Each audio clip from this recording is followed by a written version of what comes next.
Malam ini kita menyadarkan diri kita, terlebih lagi yang berceramah, jangan kau hanya sampai menyampaikan ayat saja. Hai Abdul Samad, apakah kau yang bicara itu hatimu sudah hidup? Senantiasa merasakan diri, aku orang paling hina, aku orang paling kotor, ditempelkan kening ke lantai di tempat yang diinjak tapak kaki, mengatakan bahwa aku bukan siapa-siapa. Umur diberikan Allah 40, 60, 70. Berapa yang kupakai untuk menolong agama Allah? Berapa yang kupakai untuk mengingat Allah? Mata, tangan, telinga, kaki akan diminta tanggung jawab di hadapan Allah. Dulu dibangga-banggakan, dihormati, dimuliakan. Yang kami muliakan Al-Mukarram, Al-Ustadz. Tapi pada saat tiba masanya, yang kita bawa tak lain tak bukan innallaha la yanzuru ila ajsamikum. Allah tak menengok badan, fisik, bentuk tubuh, baju. Ini sampulnya saja. Wala ila suwarikum. Allah tak menengok rupa, wajah. Walakin yanzuru ila qulub. Hati kamu yang bersih itulah yang kau bawa menghadap Allah Subhanahu wa taala. Yauma la yanfa'u malun, harta tak berguna, wala banun, anak tak bisa menolong, harta tak berguna, anak tak mampu menolong, illa man atallah, kecuali orang yang datang menghadap Allah biqalbin salim, dengan hati yang bersih, hati yang tulus, hati yang memercikkan cahaya iman, hati yang bersih dari hasad, busuk hati, sum'ah, riya, takabbur. Itulah yang menolong di hadapan Allah Subhanahu wa taala. Apa kata Imam Ali radhiyallahu an? An-nasu niyam. Semua manusia waktu hidup itu tidur. Bapak tidur, ibu tidur, saya tidur. Semua orang waktu hidup itu tidur. Falamma matu, ketika dia mati, disitulah dia baru terjaga dari tidur panjang. Saat Israel mencabut nyawa, ditarikkannya adalah satu centapan yang kuat. Disitulah kita baru terjaga dari tidur panjang. Betapa aku meninggalkan salat, betapa aku tak berzakat, betapa dulu kekuasaan. Aku lulus umur 30, pensiun 58, 28 tahun, apapun tak pernah kubuat untuk agama. Sibuk membesarkan anak, sibuk mengurus warisan. Anak pun tak ingat dengan kita, karena kita lupa menanamkan pendidikan agama di dalam otak kepalanya. Harta yang banyak tak sempat menolong agama Allah. Anak tunggal semata wayang tak sempat dididik agama. Istri meninggalkan dalam keadaan stres susah hatinya, karena dia tak diajarkan sabar menerima ridha ketetapan takdir Allah. Dan paling celaka, tak pernah anggota tubuh ini dipakai untuk berzikir, muhasabah, mengingat Allah. Tak pernah mata dipakai menengok Quran, kitab suci Allah. Tak pernah dipakai hati merenung sejenak, apa yang akan kubawa mati menghadap Allah Subhanahu wa ta'ala. Abdul Samad dari dalam tanah naik ke atas tanah, ceramah, masuk balik ke dalam tanah. Yang kau bawa apa? Baju koko tinggal, peci tinggal, pakaian kehormatan tinggal. Yang kau bawa kain tidak berjahit, disobek, kerak. Itu yang akan menyampul kulitmu, yang selama ini kau dimandikan, dibersihkan oleh ibumu dulu 60 tahun yang lalu. Sampai masanya kau lupa kapan kau dimandikan dulu. Sekarang ruh melihat, disebut dia ruh karena dia raha ya ruhu ruh, seperti aroma semerbak yang datang pergi hinggap. Ruh sampai masanya dia datang masuk ke dalam jasad, ruh sampai masanya dia pergi meninggalkan jasad. Malam ini dimuliakan Al-Mukarram Haji Abdul Samad LCMA. Kenapa Abdul Samad ini dimuliakan? Karena ruh hinggap sejenak sebentar, sampai masanya besok pagi dia ruh keluar dari dalam tubuh ini. Anak yang katanya ayahku sayang, istri katanya kaulah abang, sampai masanya mereka tak lagi mau mendekat. Rumah itu saya yang buat, saya yang mengukurnya. Tapi begitu ruh sudah keluar dari badan, tidak satu pun semeter, sesenti, sejengkal, sehasta ada tempat di rumah itu untuk jenazah bernama jenazah Abdul Somad. Mana kawan, sahabat, andai tolan, anak menantu, teman sekantor, semuanya pergi meninggalkan.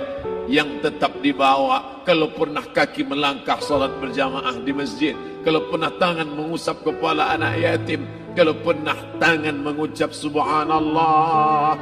Nanti di akhir tausiah kita akan berzikir, munajat, muhasabah diri, berdoa, mengenang apa yang akan kita bawa menghadap Allah Subhanahu wa taala.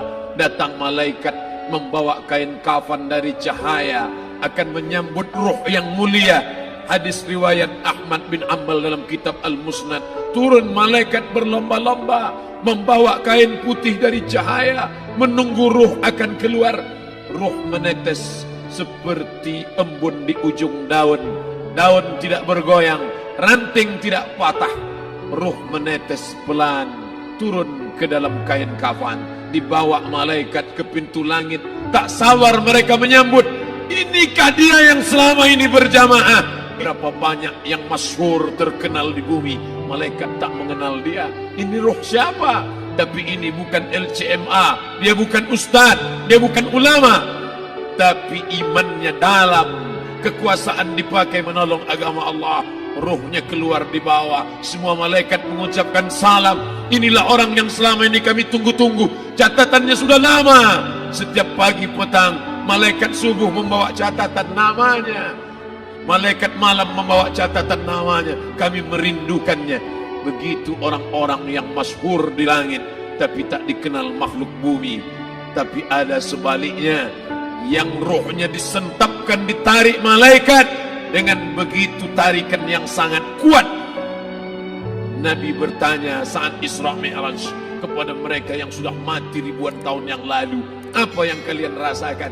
Yang satu mengatakan seperti tebasan pedang di tempat yang sama beratus kali. Yang satu mengatakan seperti kambing yang dikuliti hidup-hidup. Yang satu mengatakan seperti mata kail pancing ditarik dari kulit yang basah.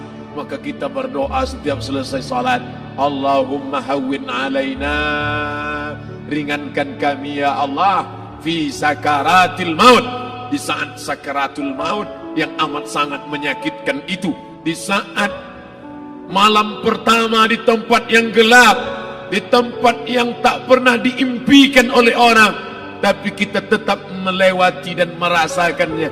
Perlahan-lahan cacing tanah, ular-ulat kalajengking akan menggerogoti kulit yang selama ini dimandikan, selama ini dipakaikan sampo yang mahal, selama ini dioleskan pelembab yang lembut. Tapi ternyata sebelum roh keluar jasad, setelah keluar, dia hanya akan menjadi santapan cacing tanah, hancur berkeping hari demi hari.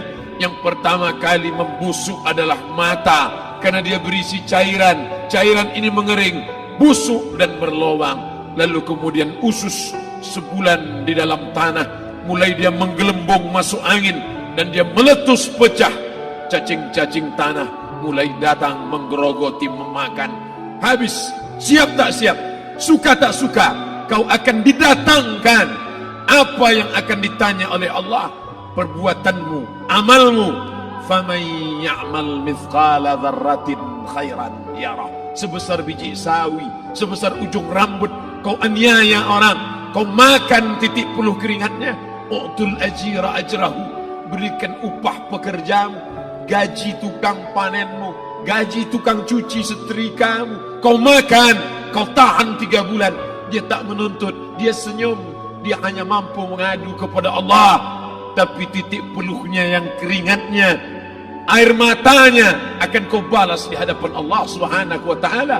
Di saat itu tak ada siapa bisa menolong. Hari ini uangmu banyak, kau bayar pengacara handal 1 jam 100 juta, bebas tanpa syarat. Tapi di hadapan Allah semua akan bersaksi. Al-yawma nakhtimu ala, lidah yang selama ini pandai bicara dikunci, ditutup Allah taala yang akan bicara. Wa tukallimuna aydihim wa tashhadu arjuluhum, kaki akan bersaksi, tangan akan bicara. Bima kanu yaksibun, yang pernah dilakukan di masa yang lalu. Mata melihat seolah-olah nyata perbuatan itu pernah dilakukan dulu. Kita lupa, kita tak ingat. Tapi catatan malaikat terlalu terang benderang. Wa in kullun lamma jami'ul ladaina muhdarun. Catatan dibaca sampai-sampai orang itu tak percaya. Ma li hadzal kitab, kenapa buku catatan saya ini la yughadiru saghiratan, yang kecil-kecil, wala kabiratan, yang besar-besar, ahsaha, semua tercatat dalam buku catatan yang nyata. Dalam surat Al-Isra apa kata Allah? Iqra. Hari ini kalau dikatakan Iqra baca Quran, Iqra baca Yasin, malam Jumat Iqra baca surat Al-Kahfi, tapi sampai hari itu Yasin tak bermakna, Al-Kahfi tak lagi disuruh baca karena hidup sudah berakhir. Iqra, baca. Apa yang kau baca? Kafa binafsikal yawma alaika hasiba. Baca buku catatan amal. Sampulnya dosa, isinya dosa. Catatan kakinya dosa. Sampul penutupnya dosa. Bibliografinya dosa. Sampai ia pun tidak percaya. Kenapa aku hidup hanya dosa saja? Saat itu dia mendengar teriakan azab. Saat itu dia menyaksikan pekikan teriakan sakitnya siksa. Rabbana, ya Tuhan kami, farji'na, balikkan lagi kami ke dunia. Rabbana, ya Tuhan kami, absarna, mata kami sudah melihat azab, wa sami'na, telinga kami sudah mendengar sakitnya pekikan teriakan jeritan.